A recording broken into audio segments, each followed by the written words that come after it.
ન અડે હિંસા આત્મ સ્વરૂપીને. જ્યાં પ્રગટ જ્ઞાની પુરુષની કૃપાથી પોતે શુદ્ધાત્મા થયો એટલે અહિંસક થયો, ત્યારબાદ એને નિશ્ચયથી હિંસાનો દોષ લાગતો નથી. દાદા ભગવાન. જ્ઞાની પુરુષ દાદા ભગવાન કહે છે, મોટરની લાઇટનો પ્રકાશ કાદવને અડે તો પણ કાદવની ગંધ પ્રકાશને અડતી નથી. તેમ આત્માનો પ્રકાશ નિરંતર નિર્લેપ જ હોય છે, અસંગ જ રહે છે, કશું અડે જ નહીં. આત્માનો પ્રકાશ કોઈથી અંતરાય એવો નથી. આત્મા એ લાઇટ સ્વરૂપ છે, પ્રકાશ સ્વરૂપ છે. એ આત્માને અડીને કોઈ જીવને કશું દુઃખ થતું નથી. જીવોની આરપાર નીકળી જાય એવો આત્મા છે. જીવો સ્થૂળ છે અને આત્મા સૂક્ષ્મતમ છે. આત્મા અહિંસક જ છે.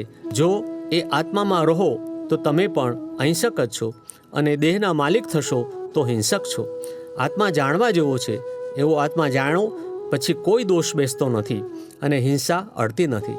એટલે આત્મ સ્વરૂપ થયા પછી કર્મ બંધાય નહીં. તે સત્સંગી દાદાજીને પૂછે છે, પછી જીવ હિંસા કરે તો એ કર્મ ના બંધાય? દાદાશ્રી સમજાવે છે, હિંસા થાય જ નહીં ને. આત્મ સ્વરૂપ જે થયો હોય એનાથી હિંસા થાય જ નહીં. જ્યાં સુધી દેહાધ્યાસ છે ત્યાં સુધી બધા કાયદા છે અને ત્યાં સુધી જ બધા કર્મ અડે છે. આત્મજ્ઞાન થયા પછી કોઈ શાસ્ત્રનો એ કાયદો અડતો નથી, કર્મ અડતું નથી, હિંસા કે કશું અડતું નથી. અહિંસા ધર્મ એ સ્વયંભૂ નથી, પણ અહિંસા એ આત્માનો સ્વભાવ છે અને હિંસા એ આત્માનો વિભાવ છે, પણ અંદર કાયમને માટે રહેનારો સ્વભાવ નથી. એટલે આ બધા દ્વંદ્વો છે. આત્મ સ્વરૂપ તો એટલું સૂક્ષ્મ છે કે અગ્નિ અંદર આરપાર નીકળી જાય તો એ કશું જ ના થાય. બોલો હવે ત્યાં આગળ હિંસા શી રીતે અડે? આ તો પોતાનું સ્વરૂપ સ્થૂળ છે એવું જેને દેહાધ્યાસ સ્વભાવ છે ત્યાં આગળ એને હિંસા અડે. આત્મ સ્વરૂપને હિંસા અડતી હોય તો કોઈ મોક્ષે જ ના જાય. મોક્ષની તો બહુ સુંદર વ્યવસ્થા છે. અત્યારે તમે જે જગ્યાએ બેઠા છો ત્યાં રહીને એ બધી વાત સમજાય નહીં. પોતે આત્મ સ્વરૂપ થયા પછી બધું સમજાઈ જાય, વિજ્ઞાન ખુલ્લું થઈ જાય સંપૂર્ણ.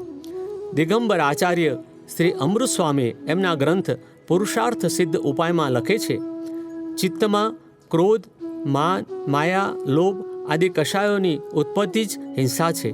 ચિત્તની નિષ્કષાય નિર્મલ પરિણીતિ જ અહિંસા છે. જીવ જ્યારે રાગ, દ્વેષ, મોહરૂપ ભાવો યુક્ત નથી ત્યારે પ્રાણોનો નાશ થવા છતાં તે અહિંસક છે, અને જ્યારે રાગાદિ કષાયોથી ખરડાયેલ છે ત્યારે કોઈના પ્રાણોનો વિઘાત ના થયો હોવા છતાં તે અહિંસક છે. પ્રગટ અનુભવ જ્ઞાનસૂત્ર. ભાવહિંસા. આ દેહ તે હું છું એમ શ્વાસે શ્વાસે કરીને જીવે છે, એટલે પોતે જ પોતાની હિંસા કરી રહ્યો છે. 22/65 જ્ઞાની પુરુષ કનુ દાદાશ્રી.